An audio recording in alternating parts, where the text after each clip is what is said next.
Students I am Sukhinder Kaur from department of economics GGDST college Haryana Hoshiarpur. ਅੱਜ ਅਸੀਂ ਕਰਾਂਗੇ Leibenstein's critical minimum effort thesis. Last lecture ਦੇ ਵਿੱਚ ਅਸੀਂ ਬਿਗ ਬੁਸ਼ ਦੀ ਥਿਊਰੀ ਕੀਤੀ ਸੀ, big push theory of big push ਕੀਤੀ ਸੀ, ਜਿਹਦੇ ਵਿੱਚ ਅਸੀਂ ਕੀਤਾ ਸੀ ਕਿ ਜੇ ਤੁਸੀਂ ਡਿਵੈਲਪਮੈਂਟ ਕਰਨੀ ਚਾਹੁੰਦੇ ਹੋ, ਰਾਜਸਥਾਨ ਰੋਡਾਨ ਨੇ ਕਿਹਾ ਸੀ ਕਿ ਤੁਹਾਨੂੰ ਸਾਰੀ ਜਗ੍ਹਾ ਇਕੱਠੀ ਇਨਵੈਸਟਮੈਂਟ ਕਰਨੀ ਪਏਗੀ, ਹੈਵੀ ਇਨਵੈਸਟਮੈਂਟ ਕਰਨੀ ਪਏਗੀ, ਸਾਰੇ ਸੈਕਟਰਸ ਦੇ ਵਿੱਚ ਇੱਕ ਹੀ time at a time investment ਜਿਹੜੀ ਉਹ ਕਰਨੀ ਪਏਗੀ। ਅੱਜ ਅਸੀਂ ਕਰਾਂਗੇ ਲੈਵਨਸਟਾਈਨਸ ਟॉपिक है, थ्योरी है जो लेवनस्टाइन ने दी है, क्रिटिकल मिनिमम एफर्ट थीसिस, जरूरी न्यूनतम जतन का सिद्धांत। ये जोड़ा सिद्धांत है सानू प्रोफैसर हार्वे लेवनस्टाइन ने दिता। उन्होंने अपनी book economic backwardness and economic growth के विच economic backwardness and economic growth ना दी बुक के विच सिद्धांत दिता और इस सिद्धांत नूं जरूरी न्यूनतम जतन क्रिटिकल मिनिमम एफर्ट जोड़ा थीसिस है किया जाता। ਹੁਣ ਕ੍ਰਿਟੀਕਲ ਮਿਨੀਮਮ ਐਫਰਟ ਹੈ ਕੀ ਹੈ, ਸਭ ਤੋਂ ਪਹਿਲਾਂ ਇਹ ਗੱਲ ਕਰਾਂਗੇ। ਜਿਸ ਤਰ੍ਹਾਂ ਅਸੀਂ ਥਿਊਰੀ ਆਫ ਬਿਗ ਬੁਸ਼ ਦੀ ਗੱਲ ਕੀਤੀ ਸੀ, ਉਹਨਾਂ ਨੇ ਉੱਥੇ ਰਾਜਸਥਾਨ ਰੋਡਾਨ ਨੇ ਕਿਹਾ ਸੀ ਕਿ ਜੇ ਅਸੀਂ ਡਿਵੈਲਪਮੈਂਟ ਕਰਨੀ ਚਾਹੁੰਦੇ ਹਾਂ ਅੰਡਰ ਡਿਵੈਲਪ ਕੰਟਰੀਜ਼ ਦੇ ਵਿੱਚ ਖਾਸ ਕਰਕੇ, ਅਤੇ ਸਾਨੂੰ ਇਕੋਨਮੀ ਦੇ ਸਾਰੇ ਸੈਕਟਰਸ ਦੇ ਵਿੱਚ ਐਟ ਅ ਟਾਈਮ ਇਨਵੈਸਟਮੈਂਟ ਕਰਨੀ ਪਏਗੀ, ਹੈਵੀ ਇਨਵੈਸਟਮੈਂਟ ਕਰਨੀ ਪਏਗੀ, ਔਰ ਇਨਫਰਾਸਟਰਕਚਰ ਦੇ ਵਿੱਚ ਵੀ ਉਸੇ ਵੇਲੇ ਇਨਵੈਸਟਮੈਂਟ ਕਰਨੀ ਪਏਗੀ, ਐਗਰੀਕਲਚਰ, ਇੰਡਸਟਰੀਅਲ, ਟਰਸ਼ੀਅਰ ਸਾਰੇ ਸੈਕਟਰਸ ਦੇ ਵਿੱਚ ਉਸੇ ਵੇਲੇ ਇਨਵੈਸਟਮੈਂਟ ਕਰਨੀ ਪਏਗੀ। ਪਰ ਰਾਜਸਥਾਨ ਰੋਡਾਨ ਆ ਜਿਹੜੇ, ਇਹਨਾਂ ਦਾ ਮੰਨਣਾ ਕਿ ਅਰਥ ਵਿਵਸਥਾ ਦੇ ਵਿੱਚ ਸਾਨੂੰ ਬਿਗ ਬੁਸ਼ ਜਿਹਾ ਕੰਸੈਪਟ ਨਹੀਂ ਚਾਹੀਦਾ। ਅੰਡਰ ਡਿਵੈਲਪ ਇਕੋਨਮੀਜ਼ ਦੇ ਵਿੱਚ ਘੱਟ ਤੋਂ ਘੱਟ ਇੰਨਾ ਨਿਵੇਸ਼ ਜ਼ਰੂਰ ਕਰ ਲੈਣਾ ਚਾਹੀਦਾ ਕਿ ਆਰਥਿਕ ਵਿਕਾਸ ਦੇ ਉੱਤੇ ਇਕੋਨਮੀ ਆਪਣੇ ਆਪ ਆ ਜਾਵੇ। ਲੈਵਨਸਟਾਈਨ ਨੇ ਕਿਹਾ ਕਿ ਅੰਡਰ ਡਿਵੈਲਪ ਕੰਟਰੀਜ਼ ਸਭ ਤੋਂ ਵੱਡੀ ਪ੍ਰੋਬਲਮ ਹੁੰਦੀ ਕਿ ਇੱਥੇ ਉਹ circle of poverty, vicious circle of poverty ਪਾਇਆ ਜਾਂਦਾ। ਅਨਪਲਾਈਮੈਂਟ ਹੁੰਦੀ ਆ, ਇਸ ਕਰਕੇ ਇਨਕਮ ਨਹੀਂ ਹੁੰਦੀ, ਇਨਕਮ ਘੱਟ ਹੈ ਇਸ ਲਈ ਸੇਵਿੰਗ ਹੈ ਨਹੀਂ, ਸੇਵਿੰਗ ਹੈ ਨਹੀਂ ਕਰਕੇ ਕੈਪੀਟਲ ਫਾਰਮੇਸ਼ਨ ਹੈ ਨਹੀਂ, ਕੈਪੀਟਲ ਫਾਰਮੇਸ਼ਨ ਹੁਣ ਨਹੀਂ ਹੈਗੀ ਇਹਦੇ ਕਰਕੇ ਇਨਵੈਸਟਮੈਂਟ ਹੈ ਨਹੀਂ, ਇਨਵੈਸਟਮੈਂਟ ਨਹੀਂ ਹੈਗੀ ਇਹਦੇ ਕਰਕੇ ਇੰਪਲਾਈਮੈਂਟ ਹੈ ਨਹੀਂ, ਇੰਪਲਾਈਮੈਂਟ ਨਹੀਂ ਹੈ ਇਸ ਲਈ ਇਨਕਮ ਨਹੀਂ ਹੈ। ਇੱਕ ਸਰਕਲ ਜਿਹੜਾ ਉਹ ਚੱਲਦਾ ਰਹਿੰਦਾ। ਇਹਨਾਂ ਦੇਸ਼ਾਂ ਦੇ ਵਿੱਚ ਇਨਵੈਸਟਮੈਂਟ ਵੀ ਘੱਟ ਹੁੰਦੀ ਹੈ ਅਤੇ ਕੈਪੀਟਲ ਫਾਰਮੇਸ਼ਨ ਵੀ ਘੱਟ ਹੁੰਦੀ ਹੈ, ਪਰ ਜਨਸੰਖਿਆ ਜਿਹੜੀ ਆ ਬਹੁਤ ਤੇਜ਼ੀ ਨਾਲ ਵੱਧਦੀ ਹੈ। ਇਸ ਲਈ ਜੇ ਆਮਦਨ ਦੇ ਵਿੱਚ ਵਾਧਾ ਹੋਵੇ ਵੀ ਤਾਂ ਪਰ ਕੈਪੀਟਾ ਇਨਕਮ ਆ ਜਿਹੜੀ ਉਨੀ ਹੀ ਬਣੀ ਰਹਿੰਦੀ ਹੈ। ਇਸ ਲਈ ਇਕੋਨਮੀ ਨੂੰ ਇਹਨਾਂ ਚੱਕਰਾਂ 'ਚੋਂ, ਇਹਨਾਂ ਕੁਚੱਕਰਾਂ, ਜਿਨ੍ਹਾਂ ਨੂੰ ਕੁਚੱਕਰ ਕਿਹਾ ਉਹਨਾਂ ਨੇ, ਸਰਕਲਸ, ਵਿਸ਼ਿਅਸ ਸਰਕਲਸ ਦੇ ਵਿੱਚੋਂ ਕੱਢਣ ਦੇ ਲਈ ਸਾਨੂੰ ਨਿਊਨਤਮ ਯਤਨਾਂ ਦੀ ਲੋੜ ਹੁੰਦੀ ਹੈ, ਅਤੇ ਉਸ ਨੂੰ ਉਸਨੇ ਕ੍ਰਿਟੀਕਲ ਮਿਨੀਮਮ ਐਫਰਟ ਥੀਸਿਸ ਨਾਂ ਦਿੱਤਾ ਕਿ ਸਾਨੂੰ ਇਸ ਸੀਮਾ ਤੱਕ ਜ਼ਰੂਰ ਇਨਵੈਸਟਮੈਂਟ ਕਰ ਦੇਣੀ ਚਾਹੀਦੀ, ਯਤਨ ਕਰ ਦੇਣੇ ਚਾਹੀਦੇ ਆ, ਅਤੇ ਕਰ ਕੈਪੀਟਲ ਇਨਕਮ ਇੱਥੋਂ ਤੱਕ ਵੱਧ ਜਾਏ ਕਿ ਗਰੋਥ ਪ੍ਰੋਸੈਸ ਆ ਜਿਹੜੀ ਆਪਣੇ ਆਪ ਸ਼ੁਰੂ ਹੋ ਜਾਏ। ਇਸ ਲਈ ਲੈਵਨਸਟਾਈਨ ਨੇ ਕੀ ਕੀਤਾ, ਇੱਕ ਨਿਸ਼ਚਿਤ ਮਾਤਰਾ ਵਿੱਚ ਵਿਕਾਸ ਪੱਧਰ ਤੋਂ ਪਹਿਲਾਂ ਇੱਕ ਨਿਸ਼ਚਿਤ ਵਿਕਾਸ ਪੱਧਰ ਪ੍ਰਾਪਤ ਕਰਨਾ ਹੋਵੇਗਾ, ਤਾਂ ਹੀ ਅਰਥ ਵਿਵਸਥਾ ਵਿੱਚ ਤੇਜ਼ੀ ਦੀ ਵਿਕਾਸ ਦੀ ਤੇਜ਼ੀ ਆਏਗੀ ਅਤੇ ਤੁਸੀਂ ਆਤਮ ਸਫੁਰਤੀ ਜਿਹੜੀ ਸਟੇਜ ਆ ਉਹਦੇ ਤੱਕ ਪਹੁੰਚੋਗੇ। ਅੰਡਰ ਡਿਵੈਲਪ ਇਕੋਨਮੀਜ਼ ਦੇ ਵਿੱਚ ਲੰਬੇ ਸਮੇਂ ਦੇ ਵਿੱਚ ਆਰਥਿਕ ਵਿਕਾਸ ਲਈ ਜ਼ਰੂਰੀ ਹੈ ਕਿ ਇਹਨਾਂ ਇਕੋਨਮੀਜ਼ ਦੇ ਵਿੱਚ ਇਨਵੈਸਟਮੈਂਟ ਕੀਤੀ ਜਾਵੇ, ਇੱਕ ਨਿਸ਼ਚਿਤ ਮਾਤਰਾ ਵਿੱਚ ਕੀਤੀ ਜਾਵੇ, ਤਾਂ ਜੋ ਇਕੋਨਮੀ ਗਰੋਥ ਪ੍ਰੋਸੈਸ ਜਿਹੜੀ ਸਟਾਰਟ ਕਰ ਸਕੇ। ਆਰਥਿਕ ਵਿਕਾਸ ਲਈ ਜ਼ਰੂਰੀ ਨਿਊਨਤਮ ਨਿਵੇਸ਼ ਇੱਕੋ ਸਮੇਂ ਵਿੱਚ ਹੀ ਕਰਨਾ ਜ਼ਰੂਰੀ ਨਹੀਂ ਹੈ। ਮਤਲਬ ਜਿੱਦਾਂ ਬਿਗ ਬੁਸ਼ ਦੇ ਵਿੱਚ ਉਹਨੇ ਕਿਹਾ ਸੀ ਨਾ, ਇੱਕੋ ਟਾਈਮ 'ਤੇ ਤੁਹਾਨੂੰ ਸਾਰਾ ਨਿਵੇਸ਼ ਕਰਨਾ ਪਏਗਾ, ਉਹ ਕਹਿੰਦਾ ਇੱਕੋ ਟਾਈਮ 'ਤੇ ਸਾਰਾ ਨਿਵੇਸ਼ ਕਰਨਾ ਜ਼ਰੂਰੀ ਨਹੀਂ ਹੈ।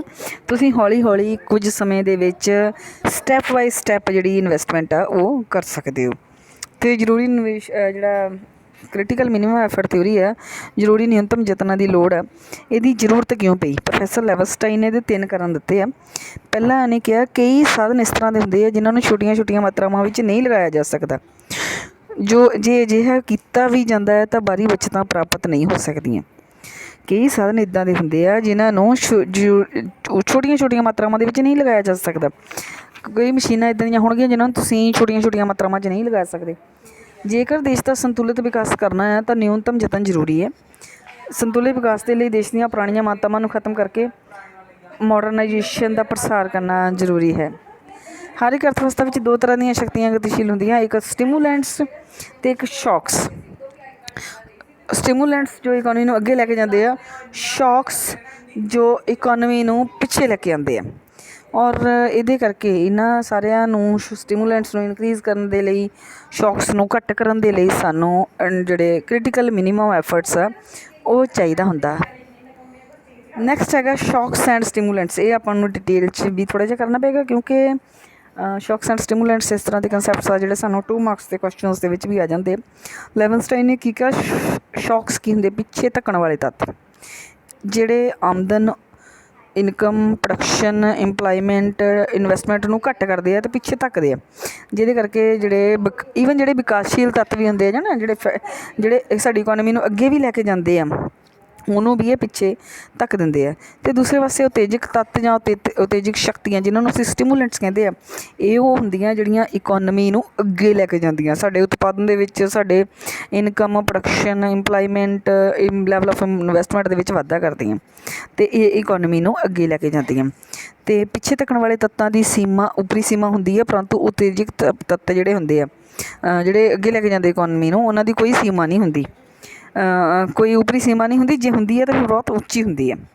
ਇਸ ਲਈ ਜਿਹੜੀ ਇਕੋਨਮੀ ਆ ਉਹਦੇ ਵਿੱਚ ਸਾਨੂੰ ਸਟੀਮੂਲੈਂਟਸ ਨੂੰ, ਜਿਹੜੇ ਉਤੇਜਕ ਤੱਤ ਆ, ਉਹਨਾਂ ਦੇ ਵਿੱਚ ਵਾਧਾ ਕਰਨਾ ਚਾਹੀਦਾ।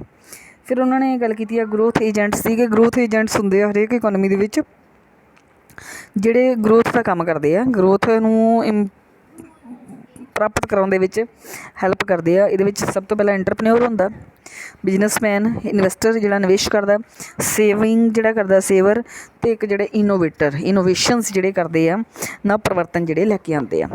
ਉਸ ਤੋਂ ਬਾਅਦ ਇਨਸੈਂਟਿਵਸ ਹੁੰਦੇ ਇਕੋਨਮੀ ਦੇ ਵਿੱਚ। ਇੱਕ ਇਨਸੈਂਟਿਵਸ ਆ ਜਿਹੜੇ, ਉਹ ਕਹਿੰਦੇ ਇੱਕ ਸਿਫਰ ਰਾਸ਼ੀ ਪ੍ਰੇਰਨਾਵਾਂ ਹੁੰਦੀਆਂ, ਇੱਕ ਧਨਾਤਮਕ ਰਾਸ਼ੀ ਪ੍ਰੇਰਨਾਵਾਂ ਹੁੰਦੀਆਂ। ਸਿਫਰ ਰਾਸ਼ੀ ਪ੍ਰੇਰਨਾਵਾਂ ਦਾ ਪ੍ਰਭਾਵ ਸਿਰਫ ਵੰਡ 'ਤੇ ਪੈਂਦਾ ਅਤੇ ਇਸ ਦੇਸ਼ ਦੇ ਉਤਪਾਦਨ ਅਤੇ ਵਿਕਾਸ 'ਤੇ ਪ੍ਰਭਾਵ ਨਹੀਂ ਪਾਉਂਦੇ, ਨਾ ਹੀ ਰਾਸ਼ਟਰੀ ਆਮਦਨ ਦੇ ਵਿੱਚ ਇੰਨਾ ਵਾਧਾ ਹੁੰਦਾ। ਧਨਾਤਮਕ ਰਾਸ਼ੀ ਪ੍ਰੇਰਨਾਵਾਂ ਦੇ ਸਿੱਟੇ ਵਜੋਂ ਰਾਸ਼ਟਰੀ ਆਮਦਨ ਦੇ ਵਿੱਚ ਵਾਧਾ ਹੋ ਜਾਂਦਾ। ਇਸ ਲਈ ਅਲਵਿਕਸਿਤ ਦੇਸ਼ਾਂ ਦੇ ਵਿੱਚ ਬਹੁਤ ਸਾਰੇ ਤੱਤ ਅਜਿਹੇ ਪ੍ਰਭਾਵਸ਼ਾਲੀ ਹੁੰਦੇ ਆ, ਜਿਹੜੇ ਪਰ ਕੈਪੀਟਲ ਇਨਕਮ 'ਤੇ ਵੀ ਪ੍ਰਭਾਵ ਪਾਉਂਦੇ ਆ ਅਤੇ ਪਰ ਕੈਪੀਟਲ ਇਨਕਮ ਨੂੰ ਇਨਕਰੀਜ਼ ਕਰਦੇ ਆ। ਇਹਦੇ ਵਿੱਚ ਸਭ ਤੋਂ ਪਹਿਲਾਂ ਹੈਗਾ ਜ਼ੀਰੋ ਸਮ ਇਨਸੈਂਟਿਵਸ, ਜੋ ਪ੍ਰਚਲਿਤ ਆਰਥਿਕ ਪ੍ਰਤਿਸ਼ਠਾ ਨੂੰ ਕਾਇਮ ਰੱਖ ਕੇ ਵੱਧ ਰਹੇ ਆਰਥਿਕ ਅਵਸਰਾਂ ਨੂੰ ਘੱਟ ਕਰਦੀਆਂ। ਆਰਗੇਨਾਈਜ਼ਡ ਐਂਡ ਅਨਆਰਗੇਨਾਈਜ਼ਡ ਲੇਬਰਰਸ, ਜਿਹੜੀਆਂ ਰੂੜੀਵਾਦੀ ਕਿਰਿਆਵਾਂ ਜੋ ਪਰਿਵਰਤਨ ਨੂੰ ਪਸੰਦ ਨਹੀਂ ਕਰਦੀਆਂ। ਨਵੇਂ ਵਿਚਾਰਾਂ ਅਤੇ ਗਿਆਨ ਦਾ ਪ੍ਰਤੀਰੋਧ ਅਤੇ ਰੂੜੀਵਾਦੀ ਸ਼ਕਤੀਆਂ ਦਾ ਆਕਰਸ਼ਣ।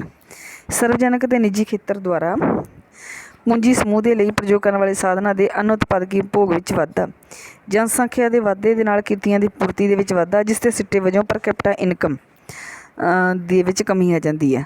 ਇਹ ਸਾਰੇ ਤੱਤ ਆ ਜਿਹੜੇ ਇਕੋਨਮੀ ਨੂੰ ਪਿੱਛੇ ਲੈ ਕੇ ਜਾਂਦੇ ਆ, ਅਤੇ ਉਹ ਤੱਤ ਜਿਹੜੇ ਇਕੋਨਮੀ ਨੂੰ ਅੱਗੇ ਲੈ ਕੇ ਜਾਂਦੇ ਆ, ਵਿਕਾਸ ਏਜੰਟਾਂ ਦੀ ਗਣਨਾ ਦਾ ਵਿਸਥਾਰ ਹੋਵੇ, ਵਿਕਾਸ ਨੂੰ ਰੋਕਣ ਵਾਲੇ ਤੱਤਾਂ ਦਾ ਅਸਰ ਘੱਟ ਹੋਵੇ, ਜਨਸੰਖਿਆ ਦੀ ਵਾਧਾ ਦਰ ਦੇ ਵਿੱਚ ਕਮੀ ਹੋਵੇ, ਪੂੰਜੀ ਦੀ ਪਰ ਕੈਪੀਟਲ ਪ੍ਰਤੀ ਇਕਾਈ ਯੋਗਦਾਨ ਵਿੱਚ ਵਾਧਾ ਹੋਵੇ, ਸਮਾਜਿਕ ਅਤੇ ਵਾਤਾਵਰਣੀ ਸਥਿਤੀਆਂ ਦਾ ਨਿਰਮਾਣ ਹੋਵੇ, ਜਿਸ ਨਾਲ liberals the economic and social ਜਿਹੜੀ ਗਤੀਸ਼ੀਲਤਾ ਉਹ ਵਧੇ। ਅਤੇ ਇਸ ਨੂੰ ਹੁਣ ਡਾਇਗਰਾਮ ਦੇ ਥਰੂ ਵੀ ਐਕਸਪਲੇਨ ਕੀਤਾ ਜਾ ਸਕਦਾ ਹੈ। ਜਿਸ ਤਰ੍ਹਾਂ OX ਦੇ ਉੱਤੇ ਪਰ capital income growth and induced income growth ਦਿਖਾਈ ਗਈ ਆ, ਅਤੇ OY ਦੇ ਉੱਤੇ ਪਰ capital income and induced decline ਦਿਖਾਈ ਗਈ ਹੈ।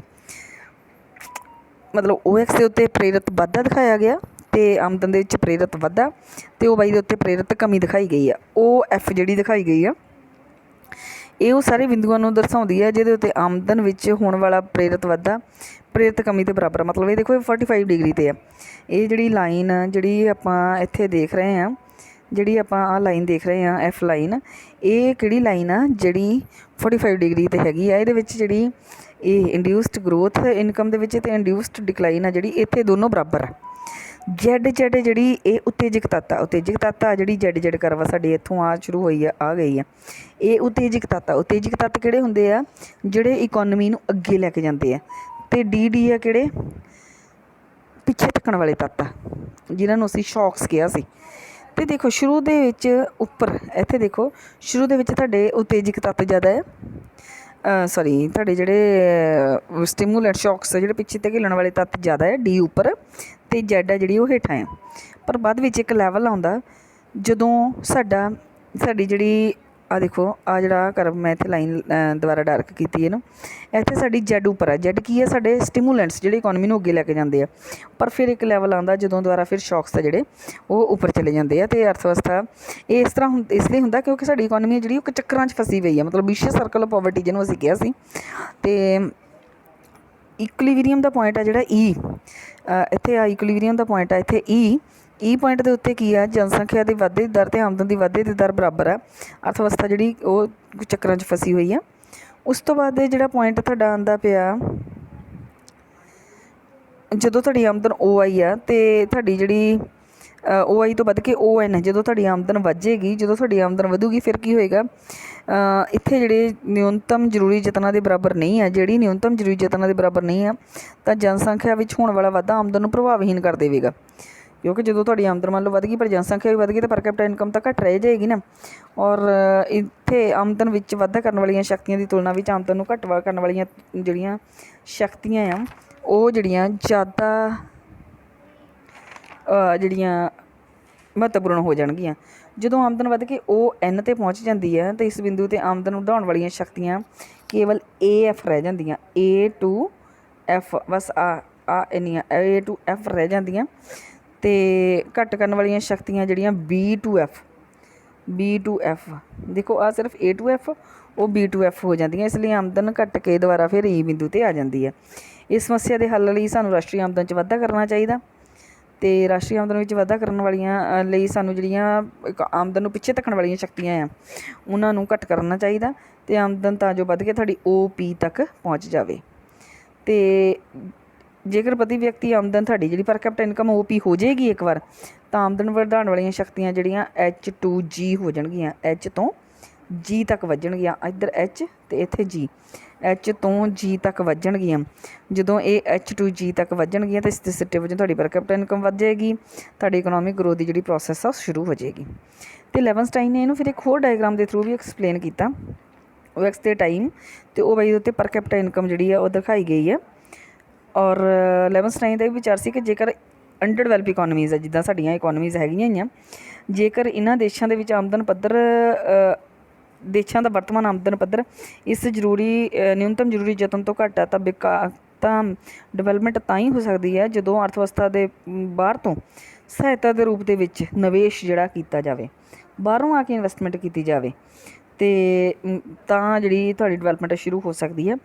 ਅਤੇ ਵਿਦੇਸ਼ੀ ਸਹਾਇਤਾ ਦਾ ਸਮਾਵੇਸ਼ ਪਰ ਇਸ ਤਰ੍ਹਾਂ ਕਰਨਾ ਚਾਹੀਦਾ ਕਿ ਇਹ ਨਾ ਹੋਵੇ ਕਿ ਇਸ ਪਹਿਲੇ ਸਮਾਵੇਸ਼ ਦਾ ਪ੍ਰਭਾਵ ਖਤਮ ਹੁੰਦੇ ਹੀ ਦੂਸਰਾ ਸਮਾਵੇਸ਼ ਕਰ ਦਿੱਤਾ ਜਾਵੇ।